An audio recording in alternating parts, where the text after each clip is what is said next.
Hello, everybody. Chris DeCenzo, president of Camfour and Hill Country here. I just want to let you know we'll get started in a few minutes. We've got a bunch of people still filing in.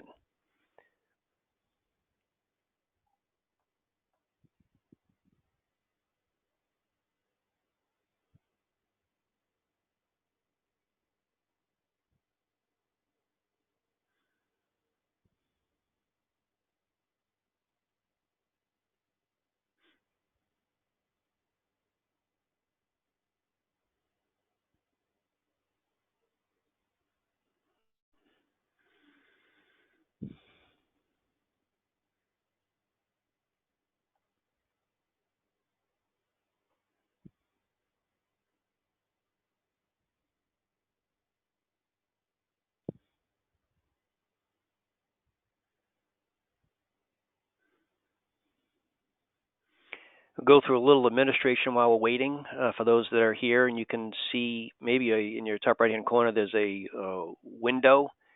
On it, there's, I guess I call them some little right arrows or diamonds. On the lower right-hand side, there's a diamond with questions on it. If you want to type a question at all during the webinar, please type it in. We'll try to get it answered. If that's blocking any of your screen, in the top left-hand corner of that box is a red arrow. I guess it's a white arrow with a red background pointing to the right. If you click on that, that'll close that window and you can see the full screen. We will be recording this. We'll put it up on our website for on demand for later. But again, if you have any questions throughout this presentation, please give us a call. I guess send us a question. All right, going to get started. So first, welcome to Camfour and Hill Country's first webinar for retailers. I'm Chris DeCenzo. I'm the president of Camfour. Today's webinar is going to be on how to build and grow suppressor sales.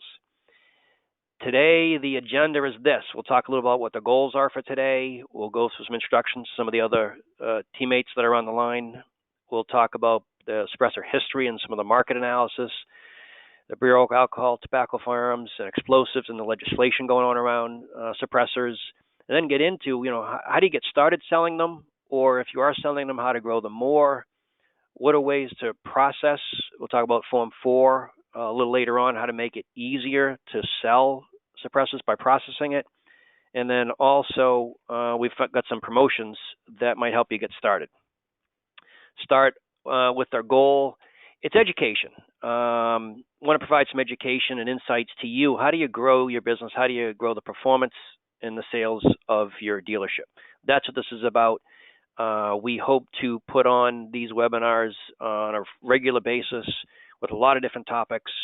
This one we thought we'd start off with something very specific as to, how can you increase your sales through suppressor sales. So joining us today, we've got some people from the American Suppressor Association. Knox and Owen, are you out there? You guys want to say hi and give a quick intro? Yeah, absolutely. Thanks, Chris. My name's Knox Williams, President and Executive Director of the ASA. Hi, everyone. I'm Owen Miller. I'm the Director of Outreach with ASA. Been with ASA since 2016. Prior to that, spent 11 years with Gemtech, the silencer manufacturer out in Idaho.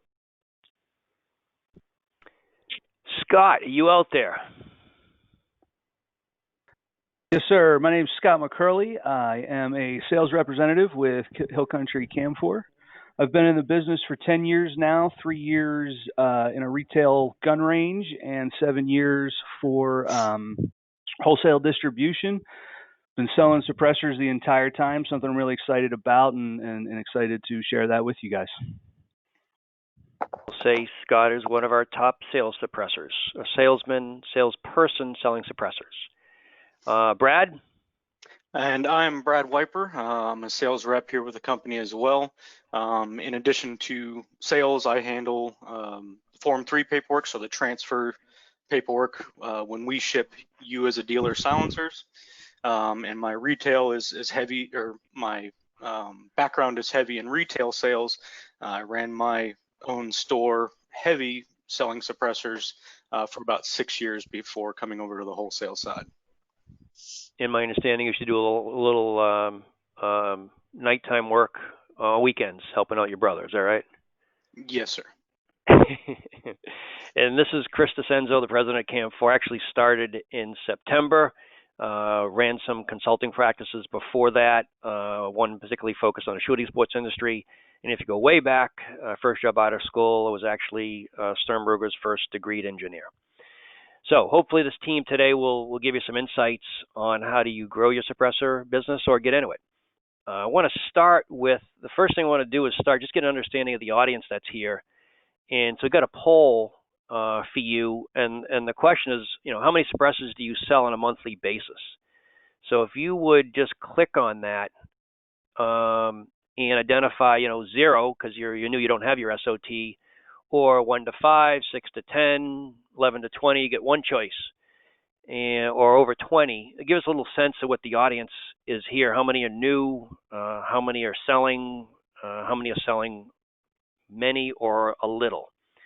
If you do that real quickly, then we can publish this and actually everyone will see this, and then give us a little sense of how we'd maybe spin a little about today's presentation. Good. We just over half here filling up, and I can see the answers, but nobody else can so far. And it looks like we're getting almost a split between 0 and new and or those that are selling. So I'm going to do another 5 seconds, and then I'm going to close it, and I'll show it to everybody, and then we're going to move on. Okay, yeah, we got a good group here doing it. So I'm just going to close it now, and I'm going to share it with everybody. And I think, is everybody seeing that now? Yes, you are, right? So you should be seeing that 44% is 0, and 44% is 1 to 5, and then the 9 and 6% when you get into the 6 to 10, 11 to 20. So I'd almost say a little, about half are brand new, and half are in it, but selling on the smaller side. This is good. So for our team to keep that into account as we talk.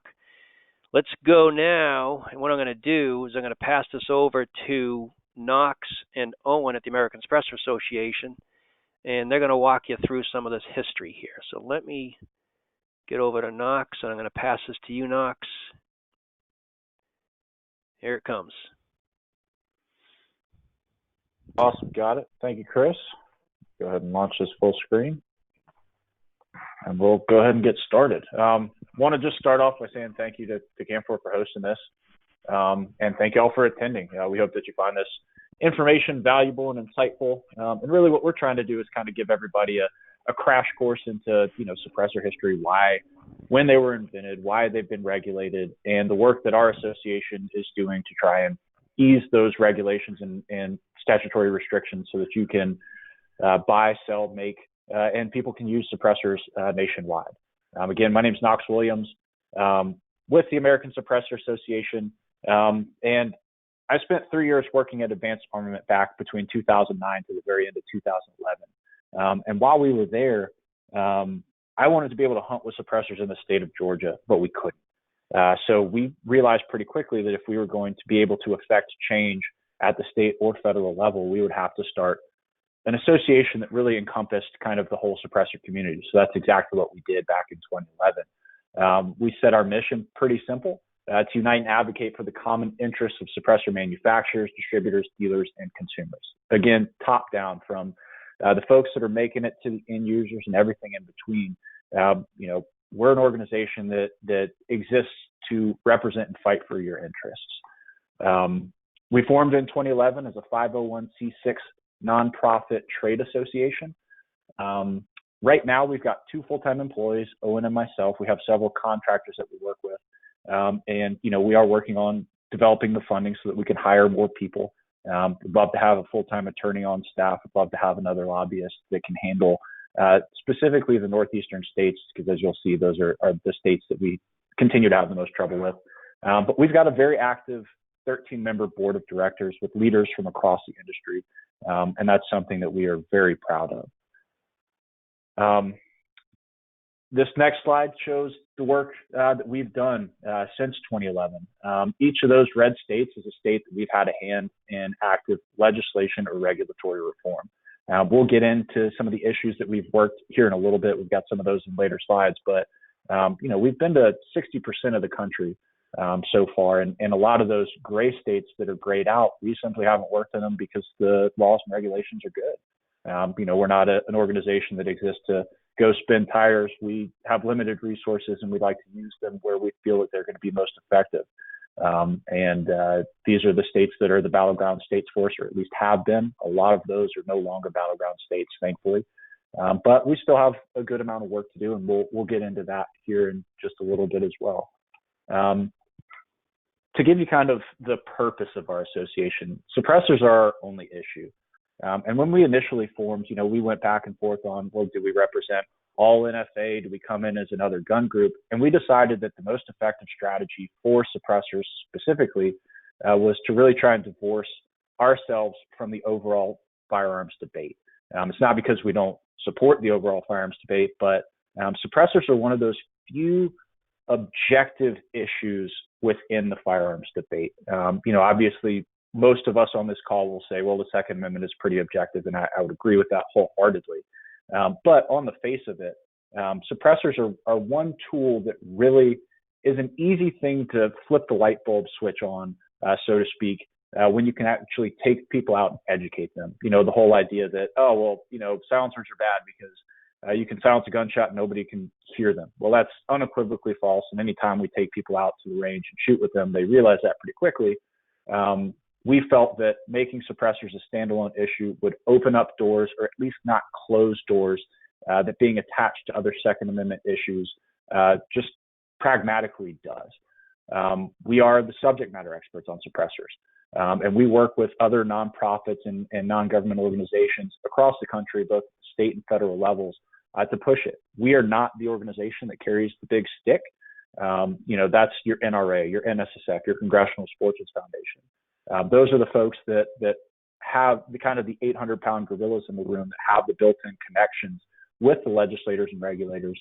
We're the guys that know cans, and we know them very well. In fact, I venture to say that Owen and myself, there's probably no one on the planet that knows this issue better than we do, at least from an advocacy perspective. Our role is to really go in and testify, educate, take people out on demonstrations, and really to know this issue forward and backwards from a political, from a scientific, and from a health and safety standpoint. This is one of the first things that comes up is, kind of the semantics that surround suppressors or silencers.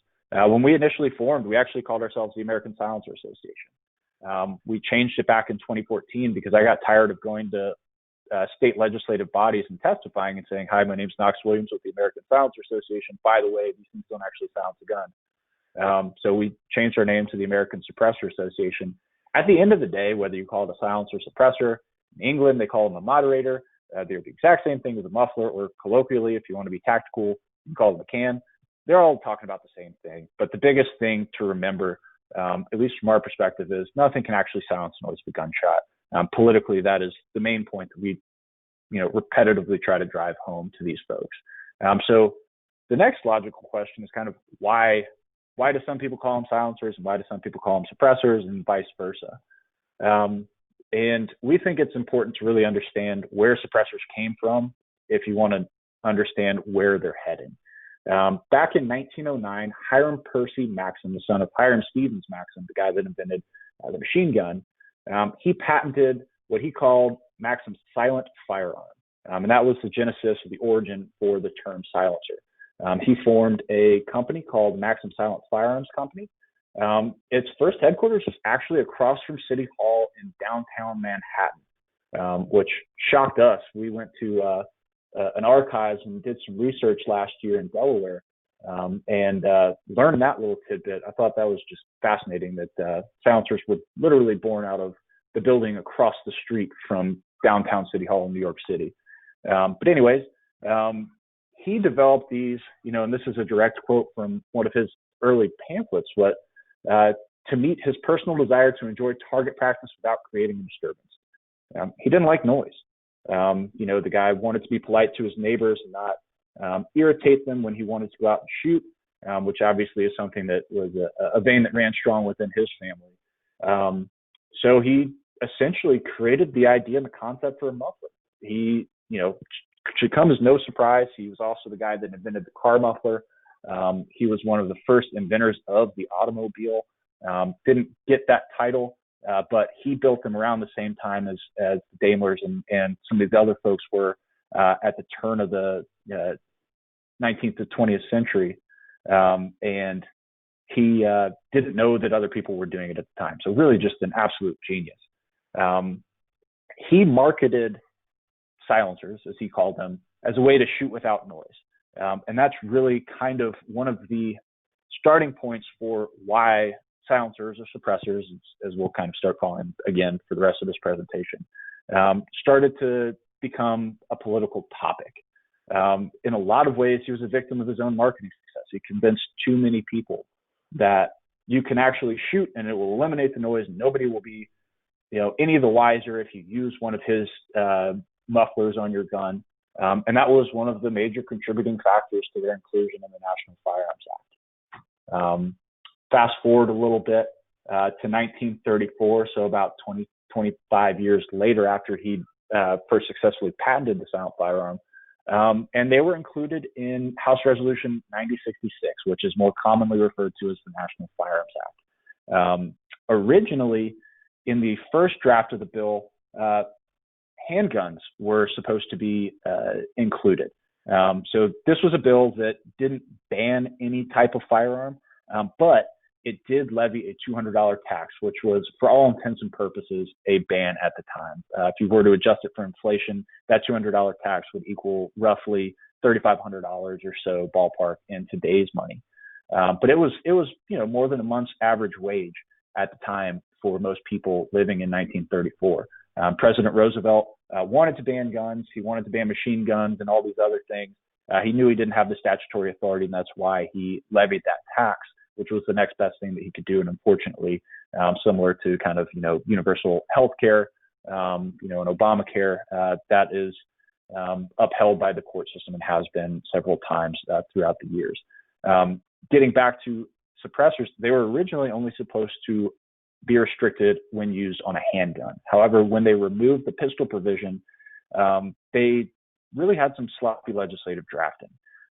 So they then extended the suppressor application to all firearms. And another remnant that you're going to see is the restrictions on short-barrel rifles and short-barreled shotguns. And those were initially included because they didn't want people to be able to take a rifle or a shotgun and essentially create a handgun. However, when they removed the handgun provision, they did not remove SBR and short-barreled shotgun provisions, and that's why those things are still in there, even though, objectively they really don't make sense. One thing that stands out for suppressors is that they're the only item in the National Firearms Act that was not debated. There were literally 2 singular mentions of suppressors in the congressional debate, which is about 100 pages long. So no one really fully knows why they were included. There's some educated guesses and some relevant conjecture. One that gangland violence, prohibition era violence, people were worried that hitmen would use silencers and be able to kill with impunity. The other is poaching. Those are the 2 most common things that we hear, but there's no real valid actual primary source. But nonetheless, those are the likely 2 contenders, and there's probably some form of a combination of the 2. The statute has essentially stayed the same since 1934. It was updated in the Gun Control Act of 1968. It's been updated very slightly a couple times since, but for all intents and purposes, it's the same as it was in 1934. One of the biggest differences is that the National Firearms Act, as it levied a tax, initially fell under the Treasury's jurisdiction. At the time, it sent all of the tax stamp revenues to the general fund, which is where all taxes that were collected went. And that stays the same today. It has since been spun off to ATF's jurisdiction, which went from the Treasury when it formed to the Department of Justice. But nonetheless, it's important to note that when someone sends in that $200 tax stamp, ATF doesn't see a penny of it. And that's a very common misnomer. A lot of people think, ATF has a vested interest and keeping suppressors because they make a lot of money off of it. They actually don't make a dime. All of that goes straight into the general fund. Owen, you want to go ahead and take over on the SOT stuff? Yeah, absolutely. Thanks, Knox. So as we talk about, I noticed that there's 44% of folks responded they don't have an SOT yet, and some of you may even be asking, what is an SOT? So an SOT is a special occupational taxpayer, and that is basically a registration with the ATF in addition to your existing FFL license, and it's an annual tax payment. It's $500 for dealers, and it allows you to transfer NFA firearms tax exempt. So you don't pay that $200 per transfer. You pay the $500 annually. And it's required to make and sell NFA items, and they're paid annually. So each year from July 1st to June 30th is the special tax period. So every FFL SOT in the country renews July 1, and it extends through June 30th of the following year. And then you'll renew it the following year. And it's basically just a one-page form, the ATF form 5630.7, which you can look up on Google, and it'll take you right to that PDF document for you to download. And you complete that special tax registration and return and send it off to ATF with your payment, and then you become an SOT licensed to deal in NFA firearms. So again, just that one-page form, July 1. So for those of you that are new to it and you're thinking about getting your SOT, you can apply for it now. And on the form, it will ask what tax period you want to pay for. You want to make sure that you're paying for July 1 of 2020 through June 30th of 2021. If you send in your tax payment now and specify the current period, you'll only have about 6 weeks or so of a valid SOT before you have to pay it again and renew. So you want to make sure you're starting off on July 1 of 2020. And Owen, I know you're going to here's the yes. forms. And I think Knox mentioned earlier was $500, but isn't there two payments based on the size or revenues, or is it just straight $500? For dealers, it's a straight $500. If you have a manufacturer's license, a Type 7, there are two different payments. There's a reduced rate for manufacturers that are under $500,000 a year in gross receipts. So if you're a manufacturer's license, take a look at that and follow the instructions. But for dealers, it's all, regardless of size, it's $500. Okay, great. Thanks. Mm-hmm. So talking about the NFA process, so how do we move NFA firearms, specifically suppressors, through the distribution and supply chain to our customers? So all NFA firearms in the country are registered in the National Firearms Registration and Transfer Record. You'll hear it called the NFRTR. And essentially what that is it's ATF's bound book. They keep a record of all NFA firearms and who they're registered to in the country. And just to clarify, that does not mean you don't have to keep a bound book. You as an FFL will continue to keep a bound book for NFA firearms. I just want to make that clear. But the NFRTR is essentially ATF's bound book that they keep track of. So when a manufacturer builds a suppressor, they register that with ATF on a Form 2, and that's essentially the birth certificate for that firearm. And then as we move it through the supply chain, you'll use a Form 3, and that's where Camfour will file a Form 3 saying we want to transfer a Silencer Co. suppressor to our dealer. They'll wait for ATF's approval, and then once that's approved, they'll ship it to you. And right now, those can be done electronically. ATF has an e-form system. I strongly encourage you to use e-forms, dealers. If you're filing any Form 3s, if you're selling a suppressor to another dealer or something like that, that would be done on a Form 3 electronic form, and they're very, very quick. By ATF standards anyways, they're usually 1 to 2 business days. But the Form 4 is what you'll most commonly use as a dealer, and that's to transfer the suppressor from your business to your customer. And unfortunately, those are all done as paper forms. There's no longer an electronic Form 4 system. We hope to see that come back someday. ATF has given us a number of optimistic timelines over the last 5 years of when they expect that to come back online, and so far none of them have come to fruition. So we're all kind of patiently waiting for that to happen. But the Form 4 is what you'll use to transfer to your customer. Hey, Owen, Chris again. There's a question here about why does it take so long for the background checks? I don't know if there's any real answer that's good for that. We see wildly varying timeframes on Form 4 approvals. Some of them are as quick as 60 days. Some of them take 12 to 14 months.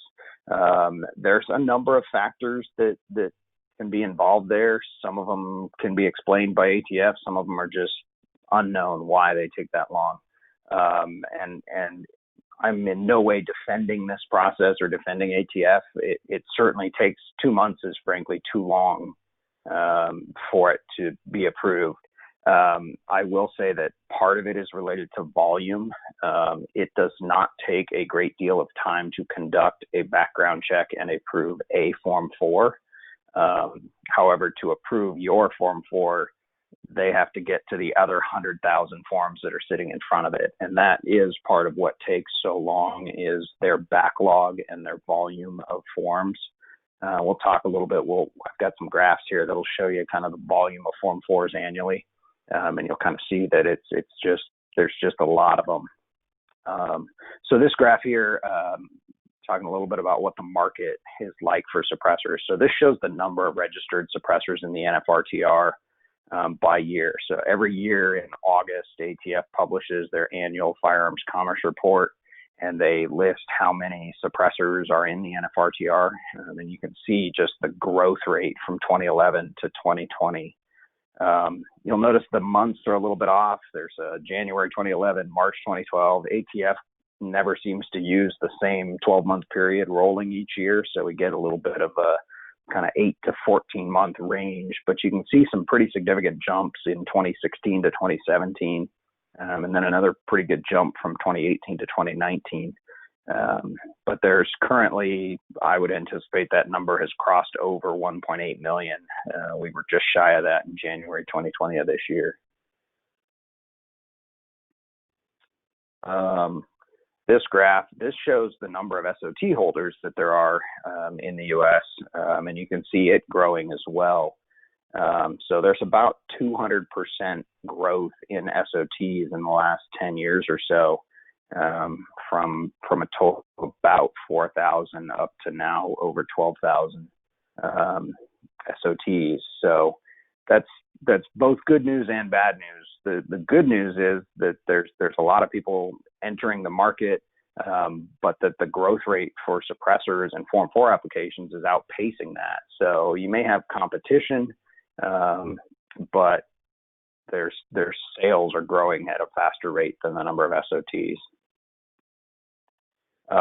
This gives a quick kind of breakdown, a rough breakdown of the suppressors by caliber in the NFRTR. You can see, obviously, the common calibers, 22 caliber rimfire suppressors make up about a quarter of the suppressors in the NFRTR, about another 30%, a little over 30% of centerfire rifle, and then about 22% are centerfire handguns. I would say that 7.62 millimeter is probably really more common than 5.56.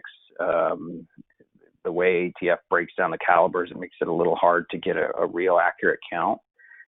But I would say that the 5.56 millimeter is, even though there's a lot of ARs out there, it tends to be more law enforcement based, and consumers tend to use 7.62 because they can then also use it on smaller caliber rifles. So just a little point there. Here is a graph showing the number of Form 4 applications over the last 20 years. And what we're projecting for 2020. So you can see really since 2011 is when that growth curve really started taking off. 2016 is important because you see a huge spike there. And in January of 2016, ATF announced a change to the way that they process Form 4s related to trusts, called ATF Rule 41F. And that caused a pretty significant spike, about 276,000 applications in the first half of 2016. And then that red bar, you can see very few applications, about 30,000 or so for the tail end of the year. And then a pretty significant drop off in 2017 back to relatively normal levels. And so that was kind of interesting in that year that we saw a huge uptick in sales, but now we're growing back to kind of that level. If you look from 2011 to 2020, what we project, there's about a 38% annual growth rate in the number of suppressors sold year over year. Even when you include 2016 and then the subsequent drop in 2017, that number holds pretty close, about 38% growth rate annually. So we'll cruise through real quick on just some nuances of purchasing suppressors. There's two major ways that people purchase suppressors. One is using a trust, and one is as an individual. Individual applications, and that makes up about 55% of all of the applications that ATF receives. It's a simpler approval process. There's just one applicant, John Smith, one set of fingerprints, one set of photos that go with that Form 4. And the downside to that, the con to that, is that John Smith is the only person that can have possession. The buyer is the only person that can possess and use that suppressor. Then there's using a trust, which is becoming more common. It was much more common before 41F, about 80% of the applications. That's now dropped to about 45% of the applications. There's a little bit more paperwork involved in dealing with a trust. You need to supply a copy of the trust to ATF, and then each trustee or person that can have possession of that suppressor within the trust must also submit what they call an RPQ, a responsible person questionnaire, which includes fingerprints and photographs. So you have more paperwork that needs to be submitted, but now you can have multiple people that can possess the suppressor, and that's great for like a family where you want husband, wife, maybe adult son or daughter, or anything like that, to where you want more people to be able to use the suppressor. They're great, but the con side of that is with more paperwork, there's more opportunities for errors, omissions that can lead to delays, not submitting enough RPQs, submitting too many RPQs, things like that, that can delay the approval of the application. So it's really up to you and with your customer to decide what's the best way to apply for that. Cool. Cox, I think we're back to you on. Yep, and I'm going to zip through these. We've got about 10 more slides and about 2 minutes to go through them. So sorry for hitting the fast forward button on this, y'all. But do want to fill y'all in on some of the ASA objectives and really kind of why we exist. We right now have two primary objectives at the state level. One is to legalize suppressor ownership. The second is to legalize suppressor hunting in every state. Shall sign is an issue that we worked for a number of years when CLEO, the Chief Law Enforcement Officer certification, was still a requirement. That no longer is, thanks to 41F. But these other two, we work in what we call the No State Left Behind campaign, where our objective is to make sure that suppressors are legal for ownership and for hunting in all 50 states. When we formed, this is what the breakdown of the U.S. looked like. They were legal for ownership in 31 states. You could hunt any animal in 22 states, and you could hunt certain varmints like coyotes in Louisiana and Montana. Fast forward to today, and right now you can own suppressors in 42 states, and you can hunt any type of animal in 40. So we've had a hand in legalizing suppressor ownership in 3 states, Vermont, Iowa, and Minnesota, and suppressor hunting in 18 states. And again, this is of the 30 or so states that we've worked in since we formed in 2011. We've got 10 states remaining. There's really no surprises here. There's no quote unquote easy states left. But of these states, all of them prohibit you from hunting. Connecticut and Vermont are the only two where that's the only prohibition.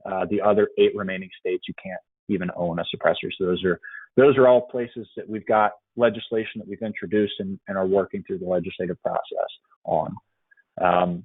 Some of our past federal achievements, our biggest one to date has been getting ATF to compromise on 41F and to drop 29P. Those are just numbers. It's kind of alphabet soup, but at the end of the day, 41F tried to extend the CLIO certification from just applying to individuals to also applying to trustees and legal entities. And essentially, they were trying to say that local law enforcement had to sign off on a Form 4 before the ATF would consider it. We got them to back down on that and eliminate the Chief Law Enforcement Officer certification entirely. That was a big win. 41F had some other things that weren't so great, but under the Obama administration, to get any sort of a concession was a very big deal. We also convinced them to drop 29P, which was they were trying to make manufacturers mark the outer tube on all their suppressors. And we pointed out pretty quickly that there are a lot of suppressors that don't have outer tubes, like a lot of your modular suppressors. So they kind of saw the error in their ways and they ended up dropping that one. Our primary federal initiatives are NFA modernization. We'll touch on that here in a second, but also commercial exportation, so allowing manufacturers to sell abroad, which is a prohibition that currently exists. Military solicitation, we want to put a suppressor on every gun in the military's arsenal to improve warfighter capability, help decrease noise-induced hearing loss and tinnitus, and save taxpayers billions of dollars every year. Government shutdown, so when government shuts down, NFA stops processing paperwork. That essentially cripples our industry and our ability to operate because every single step requires ATF approval.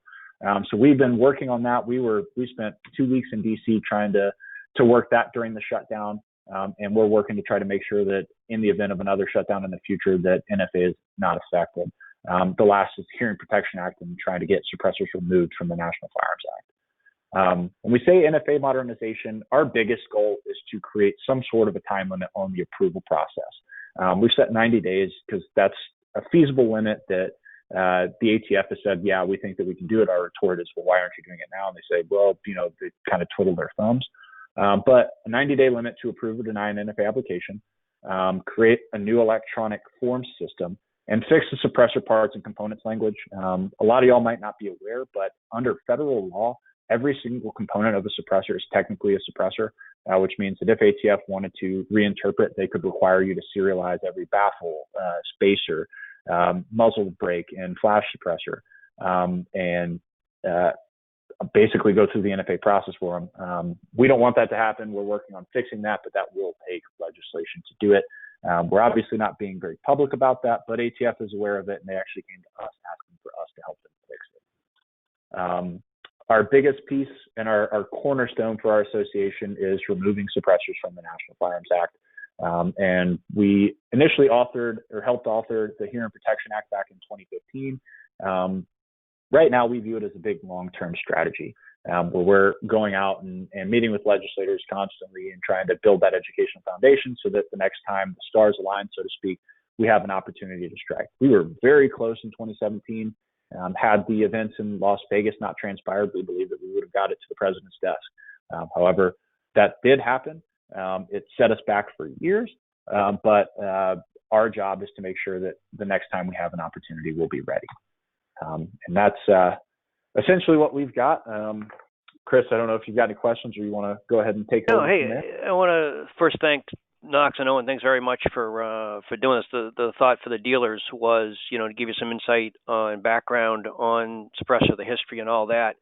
I am happy because I know, Knox, you told me that you are going to make it your mission to make sure Massachusetts is the very first state on that list to be approved, right? So we here in Mass can get Suppressor. So I thank you very much for that.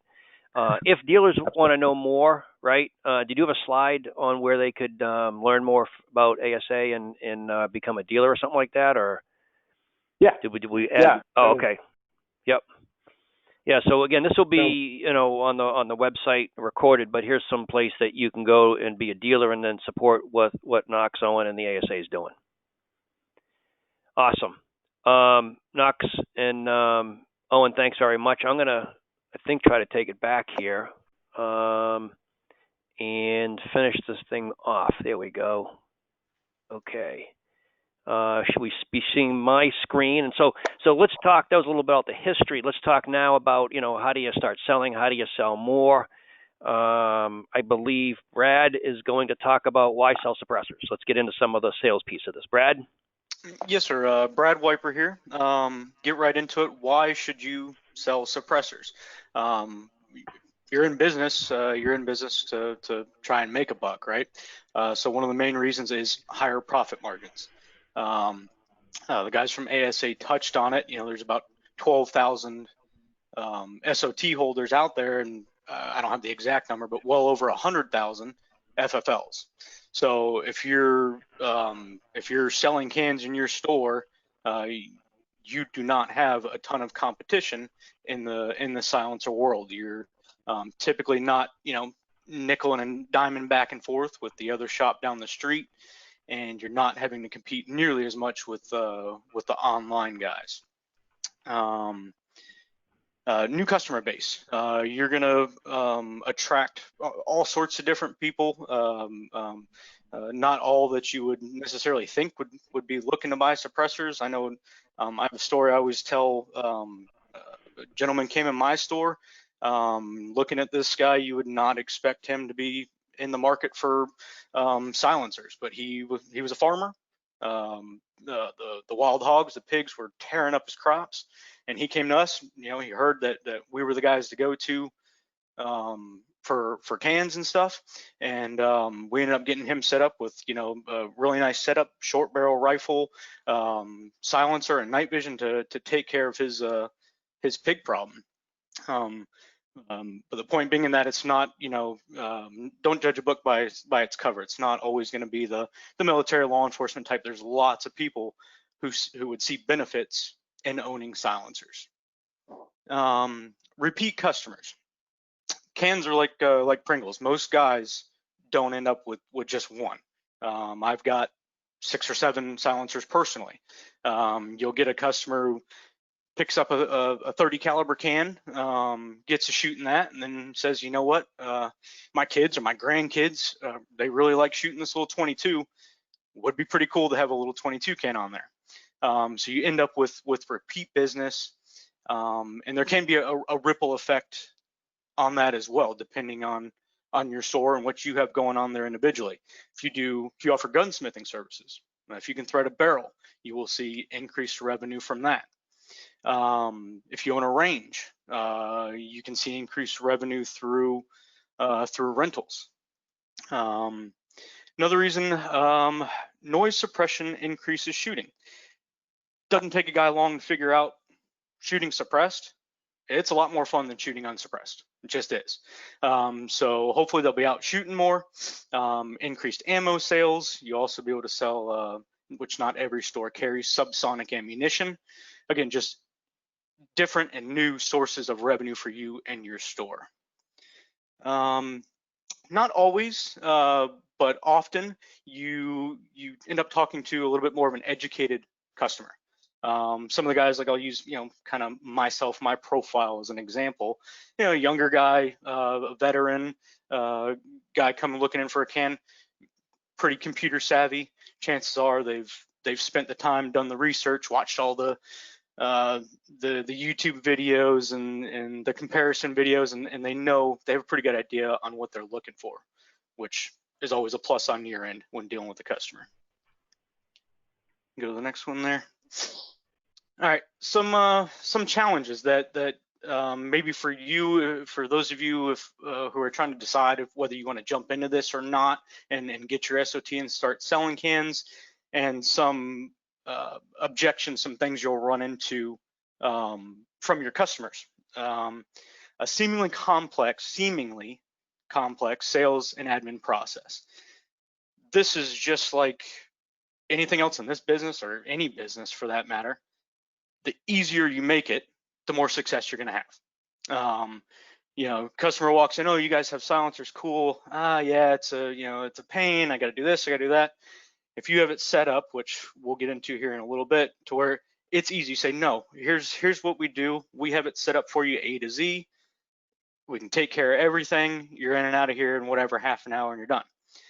You're going to sell more cans if you're able to do that. And at the same time, if you have it set up to where it's easier for you, the dealer, or your employee, who's ever is handling these transactions, if it's difficult for your employee to do the paperwork and they think it's a drag and they don't want to do it, they're probably not going to be all too enthused standing behind the counter talking about suppressors. But if you got it all set up and it's nice and easy and you can walk them through it and bing, bang, bam, done, they're going to be a lot more apt to sell them. I know in my store, had it set up, I loved selling cans. I was always excited to do it. I loved going through the process with the customers.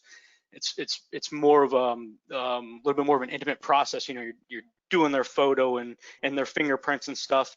I had a blast doing it. The customers had fun doing it, and I really developed, you know, some lifelong friends and customers just by going through this process and selling cans. But wait, I mean, the real answer you told me earlier was because you get to take them out back and shoot, well, not to shoot the cans, and therefore you made sales, right? I mean, yeah, really. That definitely helps. If you have, if you're set up to where you're able to demo any of the silencers, whether it be a range or, you know, like me personally, I was outside of city limits, so it was legal and I had it set up in a safe manner.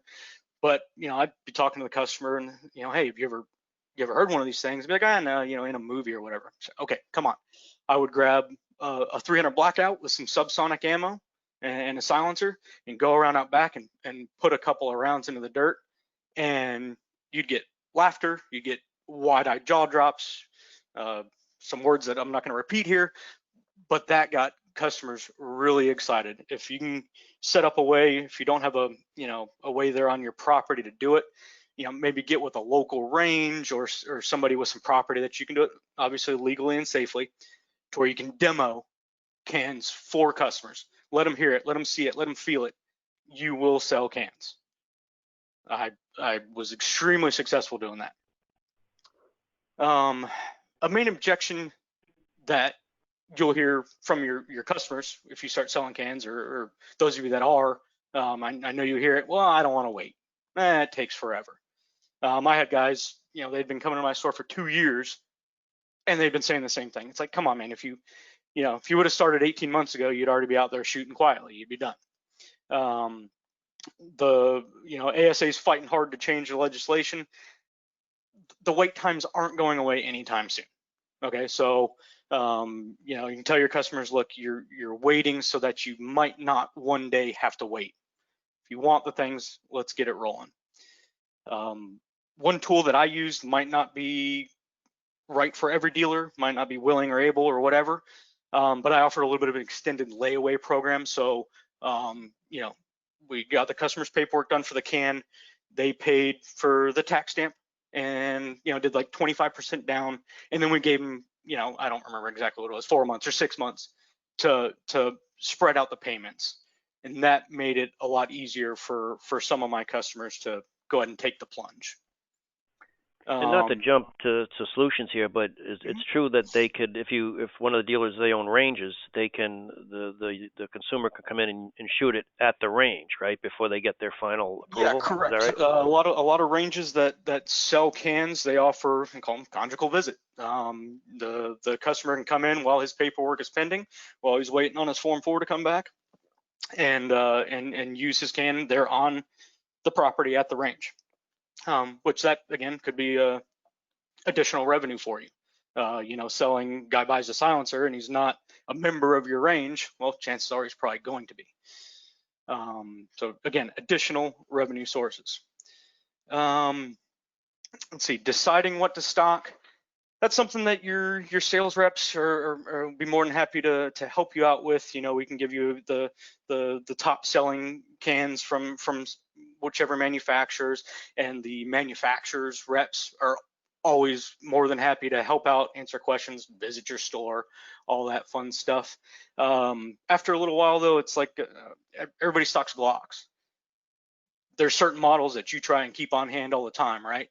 And then other models that you're only going to order special order when somebody's asking for one. After a little while, your customers, your market will dictate the cans that you're going to keep in stock and the cans that you're going to keep multiples of in stock. And that's, if I don't have any questions, that's all I got on that. That's good, and the thought was let's show you what the challenges, typical challenges. But as you see there, yeah, we're going to help solve these. I'm going to talk about one thing, then pass it over to Scott because the point of this slide here is just talking about getting into some new categories. You need to invest in this to make it successful. There's training that you need to do to your people internally. You need some space to store these, maybe 50 or so units, which we'll get into, and there's some startup costs involved, which you'll hear about a little more later. So I think one of the things, as I've been talking to Scott and Brad and the others here, the big key is for you as a dealer to think through: do I want to get into this? And am I going to put my not only my money but my mindset behind making this successful? Now, but what we're going to do is show you how we can make this maybe a little easier for you. And Scott's going to walk you through kind of the options that you have this processing Form 4. So Scott, why don't you go through this? We're getting close on time, so it'll be a little quick, but outline for them what some of the options are. So some of the options that we have to sell suppressors, which I believe a lot of us are in that are selling that 1 to 5 a month, is going to be a manually driven process. And what that manually driven process is, your customer comes in, decides to buy a can. What next? You have to roll fingerprints, photographs, but your store really doesn't have the capability to do that. So either you contract somebody to come in and do it for you, or you have to send the customer away before you can complete the transaction of the sale. Once you do have the fingerprints and photographs done, you complete the Form 4 with the customer, which again, if you're handwriting or doing any type of manual data entry, you have the possibility of it getting rejected based on not using the proper language. But you do manually enter in your information for the suppressor on the Form 4. Cost of filling that out, well, there's a $200 transaction fee for your customer, which that's never going to go away. But you got to think, how much time are you spending manually doing that Form 4? Your cost is going to be your biggest time with suppressor sales. Some of the cons with doing the manual process, again, I'm a salesman. I got my sales cap on. If I have somebody interested in a product, I don't want to send them away. I want them to complete the transaction right here, right now, start to finish, and do it effectively, quickly, and not tie up employees for a ton of time. Some of the pros of this: very low cost, very low investment. All you have to do is make sure you have something you can sell the customer. Again, a lot of work involved on that. So we've got the next option here, semi-automated. Sometimes you can take a profile a selfie, and as long as you have a white backdrop and it looks like a passport photo, that will get you by. You have some type of NFA tools as a company out there designed to help the Form 4 processes go a little bit easier. There's other companies out there as well. But those all have subscription bases where there's a $25 a month fee, and they're going to help you out, but it's not congruent, right? You still got fingerprints, photographs. You have the slow sales process where somebody has to leave again before you can figure it out or finalize the transaction, and then you have it's almost the same as the manual process. You really didn't change anything up. So when we come down next to the automated one, there are companies out there and they have kiosks that can go inside of your store. Someone else's store can take up some square footage in your store, and it makes it pretty easy.